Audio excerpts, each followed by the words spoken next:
Hey, this is Greg Gomez III, founder, CEO, MLMBusinessBlueprint.com. Welcome to another morning marketing tip with yours truly, Mr. Greg Gomez III, to help you add up to dozens of people a week in your network marketing business. And why not? You're worth it. You are worth it. Just in case you weren't clear, you're 100% worth growing a huge organization, getting that large residual check coming in on a monthly basis, enjoying the great lifestyle that you dreamed of, and that you can take vacations, go trips anywhere you'd like, give back to your community, do all kinds of fantastic stuff with the money. Money is just a means to an end. The lifestyle that you want to create is there. You can do that, and it's very simple to do. It's a learned behavior, and I'm going to teach you some stuff today that's going to help you out with that. Okay, so I'm going to talk psychology today, because I'm a huge proponent of understanding psychology, human nature, and what makes people tick. So one of the things that I like to do is study my children. All right, now I'm a father of 3. If you guys weren't aware of that, I am married to one of the most wonderful women in the entire world. If not, I think she's in contention for top prize because she's pretty outstanding. But at any rate, I always watch my children and how they interact with each other, and they become huge case studies. My kids are experiments. It's really one of the biggest reasons I had them. But I noticed my 2-year-old, my 2.5-year-old, he's going through those terrible twos. Man, is he going through some terrible twos. It's like, none of our other kids went through it this severely. So we're doing our best to be patient. And this morning, something happened that I thought was truly enlightening for me, teaching both my children how to deal with him so that he is getting the tools by example that he needs in order to be a more effective person, and as well as how I could get that lesson and be able to pass it on to you so it could affect your recruiting. And here's the lesson. So first off, let me tell you the story. So we had a couple of friends over last night. We played Pictionary at the house. And, love Pictionary. And just so you guys are aware of it, if you ever want to play Pictionary, you want to be on my team because I never lose at that game. I never lose at that game. And it's because I'm pretty awesome. I subscribe to that magazine. I am awesome. It's I'mAwesome.com. Anyways, so just kidding. So the point of this is we're playing Pictionary, and one of the things that comes with it is a little dice. Of course, you can measure your traction around the board. Well, my son, my 2-year-old, found it this morning after going to bed early last night because of his terrible tuness. He winds up getting this dice, and he won't give it to my son. My son's trying to clean up. I asked him to clean up the board, but that dice has got to go back into the board game. And my youngest son won't give it to my middle son, or my oldest son. And so he's sitting there, Damon, please give it to me. He's asking, he's pleading, he's begging. Well, I want you to notice something. The more that he tried to get it from my toddler, the less he was likely to give it to him. So I'm sitting here thinking, and my older son comes to me, he says, Dad, he won't give it to me, what do I do? I said, okay, son, I'm going to teach you something that's really important. I want you to follow through on this. Okay, young children need to be, they're kind of unreasonable. They're very emotional creatures, as is most people. Most people are pretty unreasonable when it comes to things. It's getting hot in here now. We're already about 100 degrees here in Phoenix as of this recording. And it's like 9 in the morning. So the question that he was asking is, how do I get this thing from my brother? And I said, well, understand, the more that you try to get it from him, the more he's going to want to hold on to it, just because you want it. Just because you want it more doesn't mean he's going to give it to you more. So what do you got to do? You got to offer him something in exchange that he wants or he values even more so. So I told my son, I said, here's the first thing you can try. Go and try playing with something that you see as, or that he may see as more valuable or more entertaining or just cooler than the thing he's got right now. So he starts trying to do that. He wasn't very convincing in the way he was doing it, and so my son wasn't responsive. He didn't wind up giving him the deal as I adjust the camera here. And so, okay, try something else. Try giving him a different toy, something more valuable that he wants that's going to be short-term, that he knows he can't take with him to school, so he'll want to play with it, but ultimately he'll wind up leaving it behind and it won't be that big a deal. And ultimately what it came down to is my son tried and tried and tried and couldn't get anything done, so I went in there and I didn't pull my father hat on. I didn't say in there, son, you need to give it to me right now, that's the end of it, and you need to do it now. I didn't do that. I got down to eye level, I looked at him, I said, what do you want? Why do you want this?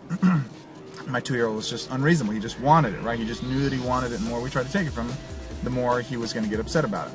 So I went into my office, and I wound up finding something of equal value that I could exchange with him. And I have a bag full of different dice that I've never played with in the past, something that's really insignificant to me at this stage in the game, sentimental value, but it wasn't really that big a deal. And I had a 6-sided die in there that I didn't used to use or whatever it was. So I went to my son and I said, here you go, son, right? And I said, let me have that one and you can have this one. That one needs to go back in the board game. So he did it happily. He took that one, he felt proud, it was his, he owned it now. The other dice he wound up giving to my other son. He put the box away, everybody was happy, right? Well, here's the interesting thing. After we stopped paying attention to him about that dice, my youngest son went into my office and put that dice back on my desk and left it there. And I said, "Thank you, son." He says, "You're welcome." And he walks out and got ready for the day, and we left. So here's the point that I want to share with you, and it's really so critically important to understand human psychology as far as how you're trying to recruit and trying to get people into your business. The harder you try to get somebody to do something, the less likely they are to do it. Okay? The more you fight and tug and pull and try to convince and cajole and do all this other stuff, it's a sign of desperation. And the more desperate you are, the less likely you are to get what you need. There's an old saying that says the starving man never gets fed. And the person, and the full man, the fat man, gets more food put in front of him than he can eat. And the reason that this is said is very simple. A person who's not wanting gets everything in the world. Notice how celebrities out there always get free bonus stuff comped for them. Before they were famous, they couldn't get anything at all. They couldn't get a job. They were starving. As soon as they're famous, they don't have to pay for anything. Isn't that ironic? Isn't that the opposite of the way it should be? Now that they've got money, they should be shelling it out left and right. It's not the way it is. People are attracted to people who do not need, who do not want, who do not have a desire or have a necessity for, and thus are not desperate for something. And as a result of that, it winds up attracting more people to them. So how do you take all of this long lesson and apply it into your recruiting? The more that you try to convince a person, the more desperate that you sound, the less likely you are to get that person involved in your business. However, the more, not necessarily aloof, but the more reserved and more matter of fact you are about a person joining in your business, the more effective you're going to be. For example, I personally don't care much if you take my program of the $37 MO and Business Blueprint, although we're going to be getting rid of that here very soon. We're going to be changing it and offering it only in a different format to where it's not available in the way that it is now. I honestly don't care if you take it or not, because I don't care more about your success than you do. I truly do wish you every success in the world, but ultimately that's your choice. It has nothing to do with me. If you choose to stay in the situation you are right now, if you choose to do the same things that you're doing right now, and you expect different results, that's the definition of insanity. And if you're consciously okay with that, I'm consciously okay with that. Does that make sense? On the other side, if I sat here and please, you got to buy my blueprint, oh my goodness, it's a go, you have to buy it. Well, then that seems like, what value is there going to be in that product or service for me? The only reason you want to sell it, me individually, I want to sell it to you, is because of the desperation bills that I need to pay and all this other stuff, right? That doesn't attract you to it. However, if I say, I don't care if you take it or not, it's totally up to you, it doesn't matter. If I push you away, our human knee-jerk reaction is to say, well, wait a minute, hold on, what do you mean, right? I've turned people away. I've said, you don't qualify from what I'm offering, but I appreciate you giving it attention. They get angry. Why don't I qualify? Why am I not good enough, right? And it's because they're not qualified. They're not eligible. They don't have the revenue. They don't, whatever the situation is, that they're not eligible to be considered for a position with my organization. I fire people, guys. I don't take everybody into my businesses because, quite frankly, it's because I don't want them. If they're not going to be eligible or they're not going to be effective in doing what I want them to do, I don't want to babysit people. I don't want to sit there and chase people around. Do it or don't do it. I don't care. That has nothing to do with me. Now, there are times I get angry when people come at me with impoverished mentalities and attitudes towards success in their businesses that they feel entitled. Oh, man, I will punch you in the chin if you come at me thinking that you deserve and you're owed success. You pay your dues, you actually pay what you're needed to by investing in yourself, or go away. That's just the bottom line. I don't care.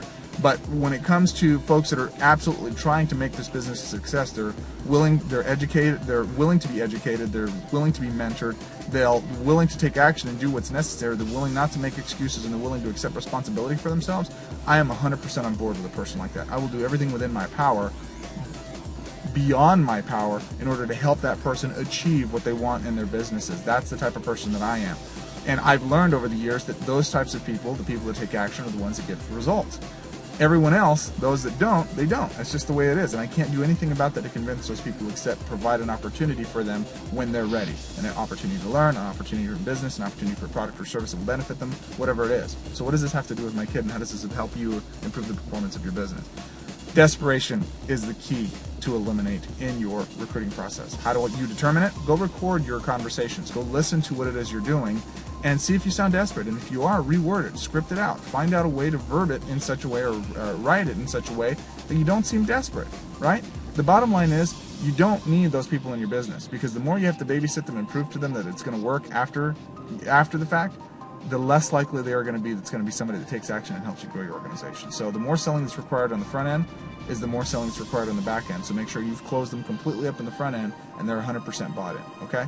All right, anyways, That's my tip for the day. Take action on it, implement it. What do you think? What are your thoughts on it? Have you had a situation where you've worked with somebody that you were so desperate to get them in, you got them in, and they were just a bigger pain in the butt than they were worth? And how many times have you found yourself that you just gave up, you threw your hands in the air, you know what, I don't care if you join, sign up or not, and you wind up getting more people? If you've ever experienced anything like that in your own businesses, comment below, subscribe to the right, and as always, like and +1 above. And I look forward to your comments. I know you could have been anywhere in the world. You chose to be here with me, and I do appreciate you. I love you. I think you're fantastic, and I'd like to see you go implement this stuff so you can get results in your own business. Add up to 12 people every day, every week, every month into your business, whatever you're comfortable with. Take action, my friend. Implement, and I'll see you on the other side. Go close. Go get somebody in your business. Go recruit. I'll talk to you soon.